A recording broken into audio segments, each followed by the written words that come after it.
ഇത് ബാലാവകാശ കമ്മീഷനിലോട്ട് അയച്ച റൂമകത്താണ് കേട്ടോ. ഇതിലെ വാക്കുകൾ കേട്ട് കഴിഞ്ഞാൽ ഈ പറയുന്ന എനിക്കെതിരെയായിരുന്നെങ്കിൽ വീട്ടിൽ പോയി അടി കൊടുത്തേന്. കോൺഗ്രസ് അധികാരത്തിൽ വന്നോട്ടെ, ബാക്കി കാണിച്ചു തരാം, ഞാൻ കോൺഗ്രസ്സുകാരാണ്. കോൺഗ്രസ്സുകാർ ഇങ്ങനെയുള്ള നെറുകേടിന് കൂട്ടി നിൽക്കുകയെന്ന് എനിക്ക് തോന്നുന്നില്ല.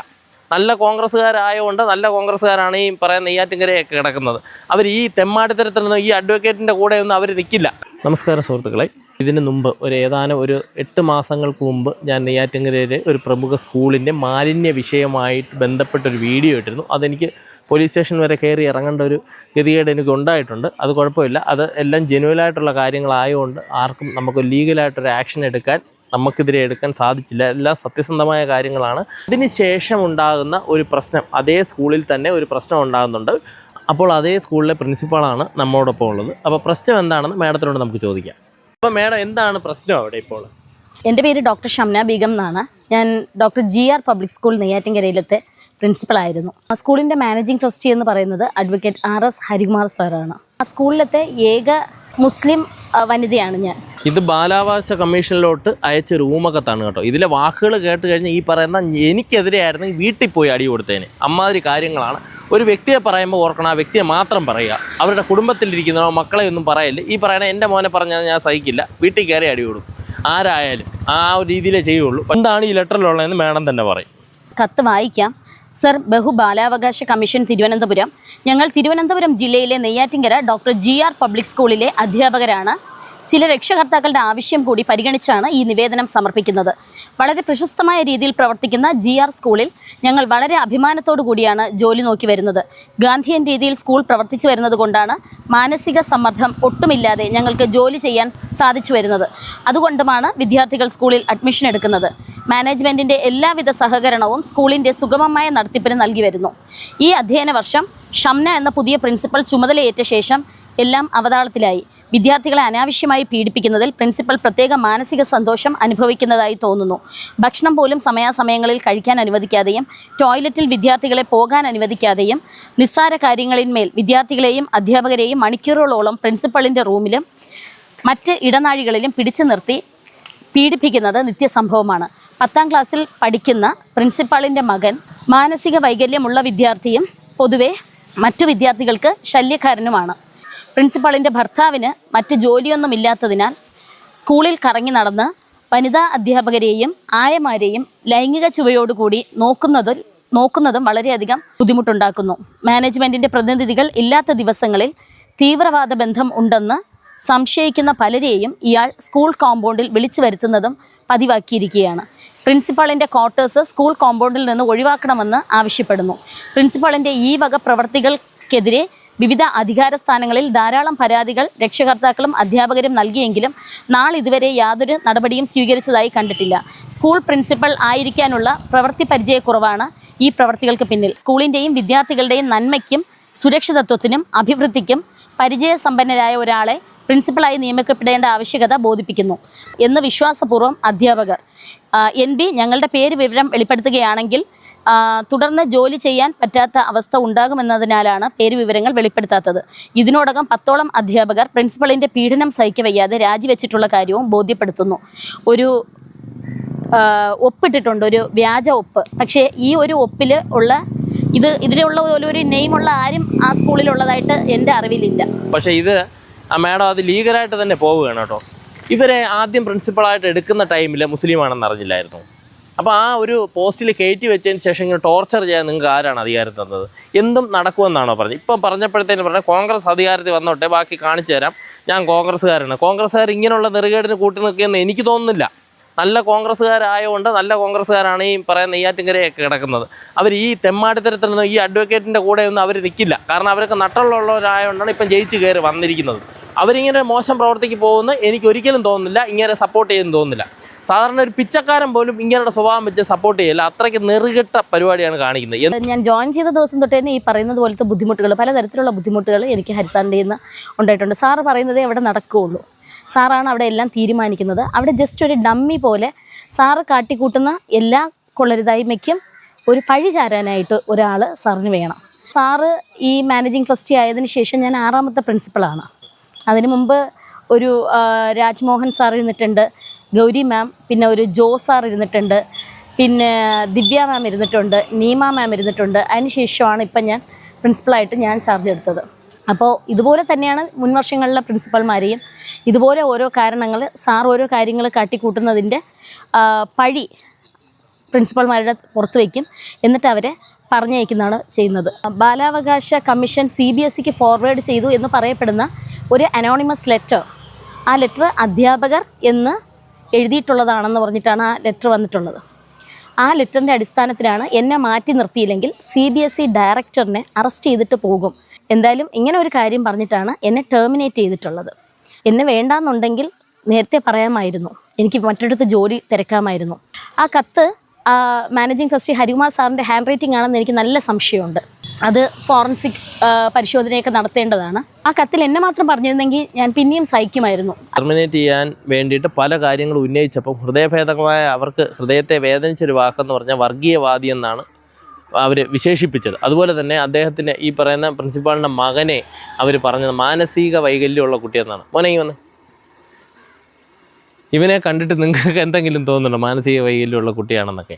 അപ്പം പറയുമ്പം ഞാൻ പ്രത്യേകിച്ച് പറഞ്ഞു, നമ്മൾ ആരോടും വ്യക്തിവൈരാഗ്യം ഉണ്ടെങ്കിൽ അവരോട് മാത്രം പറയുക. കുടുംബത്തിലിരിക്കുന്ന ആരെയും മോശമായിട്ട് ചിത്രീകരിക്കാൻ പാടില്ല. അവരുടെ ഹസ്ബൻഡിനെ പറഞ്ഞാൽ തീവ്രവാദി എന്നാണ് പറഞ്ഞത്. ഒരു അദ്ദേഹത്തിനെ ഞാൻ ഇങ്ങോട്ട് വിളിച്ച് പരിചയപ്പെടുത്താം. ഇതാണ് ആള്. ഇന്ന് പറയുന്ന മനുഷ്യരായ ആർക്കും അങ്ങേരെ ഒരു തീവ്രവാദിയാണെന്നോ അല്ലെ ഈ സ്ത്രീകളോട് മോശമായിട്ട് പെരുമാറുന്ന വ്യക്തിയാണെന്നൊന്നും എനിക്ക് തോന്നുന്നില്ല. അത്യാവശ്യം എനിക്ക് ഒരു ആളിനെ കണ്ടു കഴിഞ്ഞാൽ അറിയാൻ പറ്റും. അങ്ങനെ അദ്ദേഹത്തിൻ്റെ മുഖത്ത് നോക്കി ഇങ്ങനെ വിളിക്കാൻ തോന്നിയത് എങ്ങനെ തോന്നിയെന്നാണ് എനിക്ക് ചോദിക്കാനുള്ളത് അദ്ദേഹത്തിനോട്. സ്വന്തം കള്ളത്തരങ്ങൾ ജയിക്കാൻ വേണ്ടിയിട്ട് ഇങ്ങനെയൊന്നും പറഞ്ഞു കളയല്ലേ. ദൈവം ഒരിക്കലും ഈ പണത്തിൻ്റെ പുറകെ മാത്രം പോകുന്നതുകൊണ്ടാണ്. ഒരു വിദ്യാഭ്യാസ സ്ഥാപനത്തിൻ്റെ മാനേജറായിട്ട് നിൽക്കുമ്പോൾ സത്യം പറഞ്ഞാൽ സരസ്വതി വിളങ്ങുന്ന സ്ഥലമാണത്. അപ്പോൾ അവിടെ നിന്നുകൊണ്ട് ഇങ്ങനെ ഇമാതിരിയുള്ള കള്ളത്തരങ്ങൾ പറഞ്ഞും ഒരാളെ അപകീർത്തിപ്പെടുത്തിയും അത് മുന്നോട്ട് പോകില്ല. ഇദ്ദേഹത്തിൻ്റെ ഉദ്ദേശം എനിക്ക് തോന്നുന്നു സ്കൂളിനെ മൊത്തത്തിൽ തകർത്തിട്ട് അദ്ദേഹം സ്വന്തമായിട്ടിവിടെ സ്കൂൾ എന്തോ തുടങ്ങാനുള്ള പരിപാടിയാണ്. ഇവിടുന്ന് കുറേ ഫണ്ടൊക്കെ അടിച്ച് മാറ്റിയിട്ടുണ്ടെന്ന് ആൾക്കാർ പറയുന്നത്, ഇവരാരും പറഞ്ഞതല്ല. അപ്പോൾ അങ്ങനെ കുറേ ഫണ്ടൊക്കെ അടിച്ച് മാറ്റി പുതിയൊരു സ്കൂൾ തുടങ്ങിയിട്ട് ഇവിടുത്തെ കുട്ടികളെ വലിച്ചുകൊണ്ട് അങ്ങോട്ട് പോകാനാണ് നോക്കുന്നത്. അതായിരിക്കണം ഉദ്ദേശം.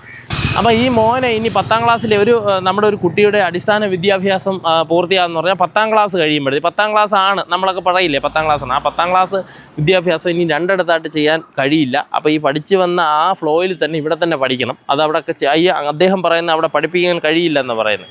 നിർബന്ധമായി ഈ കുട്ടിയുടെ TC CBSEക്ക് അയക്കുമെന്നാണ് പറഞ്ഞത്. ഏത് നിയമപ്രകാരമാണ് ഇങ്ങനെ TC CBSEക്ക് അയക്കുന്നത്? ഇദ്ദേഹം ഒരു PS ആണെന്ന് പറയുന്നത്. സാമാന്യം ഒരു റോഡ് സൈഡിൽ ബീഡിയും വലിച്ച് ഇരിക്കുന്ന ആൾക്കാരുടെ അത്രയും പോലും വിവരമില്ലെന്ന് തോന്നുന്നു. അവരോട് ചോദിച്ചാലും കാര്യങ്ങൾ അറിയാൻ പറ്റും.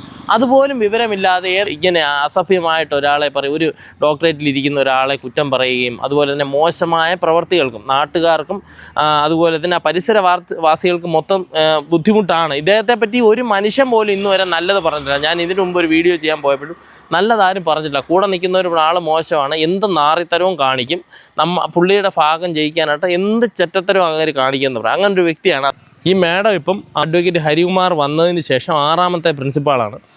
അവിടെ സെക്യൂരിറ്റി മുതൽ പ്രിൻസിപ്പാൾ വരെ യാതൊരുവിധ ബലവും ഇല്ലാതെയാണ് ജോലി ചെയ്യുന്നത്. കാരണം എന്താ, നാളെ വരണ്ടെന്നാണ് പറയുന്നത്. യാതൊരു ലെറ്ററോ കാര്യങ്ങളോ ഒന്നും കൊടുക്കാതെ നാളെ നിങ്ങൾ വരണ്ട, നാളെ തൊട്ട് വേറെ ആളാണ് വരുന്നതെന്ന് ഇങ്ങനൊരു നിയമമാണ് അദ്ദേഹം വെച്ച് നടത്തിക്കൊണ്ടിരിക്കുന്നത്. ഇതാരും ഇതുവരെ ചോദ്യം ചെയ്യപ്പെട്ടിട്ടില്ല. ഓർക്കേണ്ട കാര്യം എന്ന് പറഞ്ഞാൽ ഈ സ്കൂളിൽ അനേകായിരം കുട്ടികൾ പഠിക്കുന്നുണ്ട്. ഇവർ ഈ കാണിക്കുന്ന തെമ്മാടിത്തരം സ്കൂളിലെ ടീച്ചേഴ്സ് മാത്രമല്ല ഒരു കുട്ടികളുടെ സ്വഭാവത്തിന് രൂപീകരണം കൊടുക്കാനുള്ളത്, അതിൻ്റെ മാനേജ്മെൻറ്റ് കൂടിയാണ് കൊടുക്കാനുള്ളത്. ടീച്ചേഴ്സ് പഠിപ്പിക്കുക, അവർക്ക് അറിയാവുന്ന കാര്യങ്ങൾ പറഞ്ഞു കൊടുക്കുക എന്ന് മാത്രമാണ് അവരുടെ ഒരു കാര്യം എന്ന് പറഞ്ഞത്. ബാക്കിയുള്ള മാനേജ്മെൻറ്റ് കൂടെ അതിനോട് സപ്പോർട്ട് വേണം. ഇങ്ങനെ അടിച്ചു മാറ്റാനും ഇതുപോലെ തന്നെ വരുന്ന ഒരു സ്റ്റാഫിന് ഒരു പുല്ല് വില കൊടുത്തോണ്ട് നീ നാളെ വരണ്ട, ഇത് പലചരക്കടയാണോ തൂക്കി കൊടുക്കാൻ വേണ്ടി? ഒരു ഡോക്ടറേറ്റ് ഉള്ള ആളാണ്, അവരെ പറഞ്ഞു വിടുക എന്ന് പറഞ്ഞാൽ യാതൊരുവിധ ഇതുമില്ലാത്ത രീതിയിലാണ് ഈ പറയുന്ന ടെർമിനേറ്റ് ചെയ്യുന്നത്. ഒരു ലെറ്റർ പോലും കൊടുക്കുക. അതുപോലെ വേണ്ട ഒരു മാലിന്യ പ്രശ്നം അവിടെ ഞാൻ റിപ്പോർട്ട് ചെയ്തല്ലോ. അപ്പോൾ അതിനെക്കുറിച്ച് എന്താ പറയാനുള്ളത്? ആക്ച്വലി എനിക്ക് അന്ന് ഒരു ഫ്രൈഡേ ആയിരുന്നു. ഞങ്ങൾ വീട്ടിലോട്ട് പോകാൻ വേണ്ടിയിട്ട് ഞങ്ങൾ റെഡിയായിട്ട് പുറത്തിറങ്ങിയപ്പോഴാണ് വല്ലാത്ത ഒരു ദുർഗന്ധമായിരുന്നു അവിടെ. ഈ സെപ്റ്റിക് ടാങ്കിൻ്റെ ആ ഒരു വേസ്റ്റിൻ്റെ സ്മെല്ലായിരുന്നു. അപ്പം നമുക്ക് സഹിക്കാൻ പറ്റാഞ്ഞിട്ട് ഞാൻ ഉടനെ തന്നെ സെൽവ മാമിനെ വിളിച്ച് ചോദിച്ചു. സെൽവ മാമിനോട് ചോദിച്ചപ്പോൾ സെൽവ മാം പറഞ്ഞു, മാം അത് വേസ്റ്റ് വെള്ളം വന്നിട്ട് ഗ്രൗണ്ടിലോട്ട് ഒഴിച്ചിരിക്കുന്നതാണെന്ന് പറഞ്ഞു.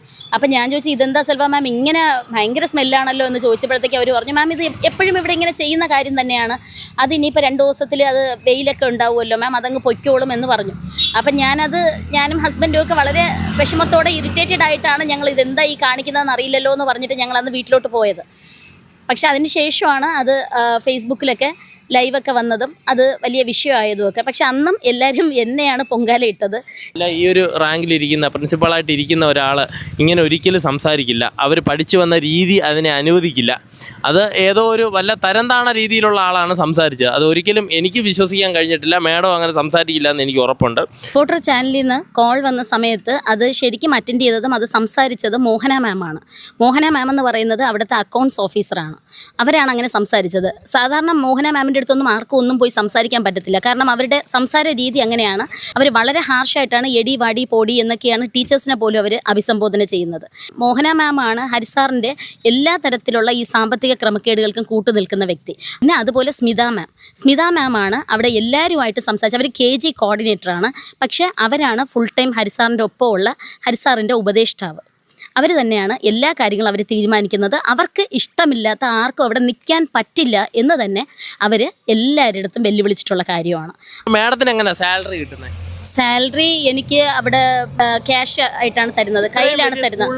ക്യാഷ് ആയിട്ടാണ് കയ്യിലാണ് തരുന്നത്. ഒരു സാധാരണ ഒരു പേപ്പറിൽ ജസ്റ്റ് ഒരു ഇനിഷ്യൽ മാത്രമേ മേടിക്കാറുള്ളൂ. എനിക്ക് മാത്രമല്ല, ഞാനൊരു ബുക്ക് നമ്പർ 4 എന്നുള്ള ബുക്കിലാണ് സൈൻ ചെയ്യുന്നത്. ആ ബുക്കിൽ സൈൻ ചെയ്യുന്ന എല്ലാവർക്കും അങ്ങനെ കൊടുക്കുന്നതായിട്ടാണ് അറിയാൻ സാധിച്ചിട്ടുള്ളത്. ഇവിടെ എല്ലാം ക്യാഷ് പേയ്മെൻ്റ് ആണ്. അവർ നിർബന്ധമായിട്ട് മാനേജ്മെൻറ്റ് പറഞ്ഞിരിക്കുന്നവർ ക്യാഷ് ആയിട്ട് മാത്രം പൈസ കൊടുക്കുക, ക്യാഷ് ആയിട്ട് മാത്രമേ എടുക്കുകയുള്ളൂ. നമുക്ക് എന്ത് ബുക്ക് വാങ്ങിക്കാനായാലും അതുപോലെ കുട്ടികളുടെ ഫീസ് അടയ്ക്കാനായാലും ഒന്നും ഈ പേയ്മെൻറ്റ് പറ്റില്ല എന്ന്. അപ്പോൾ ഓൾറെഡി അവർ ത്രൂ ബാങ്ക് കൊടുക്കുന്നത് അവിടെ 2 lakhs എന്തൊക്കെയോ, അവിടെ 3 lakhs എന്തൊക്കെയോ പണ്ട് സ്കൂളിൽ കൊടുത്തിട്ട് വർക്ക് ചെയ്യുന്ന സ്റ്റാഫിന് മാത്രമേ ഉള്ളൂ അവരെന്തോ ത്രൂ ബാങ്ക് ഒക്കെ ചെയ്യുന്നത്. അങ്ങനത്തെവർക്ക് മാത്രമേ എന്തോ PFൻ്റെ ആനുകൂല്യം ഒക്കെ ഉള്ളൂ. നമുക്കങ്ങനെ PFO ESA അങ്ങനത്തെ യാതൊരു ബെനിഫിറ്റ്സും അവിടെ ഇല്ല. ഈ മോഹന മാം ഹരിസാർ പറഞ്ഞിട്ടാവണം അവിടെയുള്ള ഈ ബുക്ക് നമ്പർ 4 സ്റ്റാഫ് കുറേ പേരെയല്ല, ഏകദേശം 1-2 പേരെ ഒഴിച്ചിട്ട് ബാക്കി എല്ലാവരെയും വിളിച്ച് 2 lakhs ക്യാഷ് അങ്ങോട്ട് കൊടുക്കണം. അങ്ങോട്ട് കൊടുത്തിട്ട് അവരെ പെർമനൻ്റ് ആക്കാം എന്നുള്ള രീതിയിൽ 5 years എന്തോ അവിടെ വർക്ക് ചെയ്യുകയാണെങ്കിൽ അത് കഴിഞ്ഞിട്ടാണെങ്കിൽ ആ ക്യാഷ് തിരിച്ച് കിട്ടില്ല. 5 yearsനിടയ്ക്ക് പോവുകയാണെങ്കിൽ വേണമെങ്കിൽ ആ കാശ് തരും. പക്ഷേ അതിനകത്ത് ജോലി സ്ഥിരതയൊന്നുമില്ല. എന്തെങ്കിലും പ്രശ്നം വരികയാണെങ്കിൽ പറഞ്ഞു വിടും എന്നൊക്കെ ഉള്ള രീതിയിലാണ് അവർ സംസാരിച്ചിട്ടുള്ളത്. അപ്പോൾ പൈസ പോയി എന്ന് ചുരുക്കം. കാരണം പൈസ അവർ തട്ടിയെടുക്കാൻ വേണ്ടിയുള്ള പരിപാടി ഇങ്ങനെ പറഞ്ഞത്. അങ്ങനെ ഒരു എനിക്കറിയില്ല, ഇങ്ങനെ 2 lakh കൊടുത്തിട്ട് അവർ പെർമനൻ്റ് ആക്കാം. ഇതെന്തായാലും മാനേജ്മെൻറ്റ് സ്കൂളാണ്. പെർമനൻറ്റും ടെമ്പററി ഒക്കെ തീരുമാനിക്കുന്ന അവർ തന്നെയാണ്. ഹരിസാർ പറയുന്നത് ഇവിടുത്തെ ഒരു റിട്ടയർമെൻറ്റ് ഏജ് 56 വയസ്സാണ്. 56 വയസ്സ് കഴിഞ്ഞാൽ റിട്ടയർ ആയി പോകണം. കാരണം സർക്കാരിൻ്റെ റിട്ടയർമെൻറ്റ് ഏജ് 56 ആണ് എന്ന് പറഞ്ഞിട്ടാണ് ഹരിസാർ. പക്ഷേ ഹരിസാറിന് ഈ പറയുന്ന ഹരിസാർ മാനേജിംഗ് ട്രസ്റ്റിക്ക് 62 വയസ്സായി. അപ്പോൾ ഈ 56 വയസ്സിൽ നേരത്തെ കുറേ പേര് പിരിച്ചു വിട്ടവർ PFും ആനുകൂല്യങ്ങളും ഗ്രാറ്റുവിറ്റിയൊക്കെ വേണമെന്ന് പറഞ്ഞിട്ട് അവർ കേസ് ജയിക്കുകയും അവിടുന്ന് അങ്ങനെ 18 ലക്ഷത്തോളം എന്തോ ഇപ്പം PF ആയിട്ട് അവർക്ക് കൊടുക്കേണ്ടി വന്നത് കൂടാണ്ട് എല്ലാവർക്കും PF വേണം എന്നെന്തോ അങ്ങനെ ഒരു നിർബന്ധമായിട്ടെന്തോ PF ഓഫീസിൽ നിന്ന് പറഞ്ഞതായിട്ടാണ് അറിയാൻ സാധിച്ചിട്ടുള്ളത്. ഈവൻ അവിടുത്തെ ഫീ എത്രയാണെന്ന് ആരെങ്കിലും എന്നോട് അന്വേഷിച്ചാൽ ഞാനത് ചോദിക്കുകയാണെങ്കിൽ അതുപോലും പ്രോപ്പറായിട്ട് അവിടുത്തെ സ്റ്റാഫ് പറഞ്ഞു തരത്തില്ല. കാരണം ഹരിസാർ തന്നെ ആദ്യമേ പറയും അത് പറഞ്ഞു കൊടുക്കരുതെന്ന്.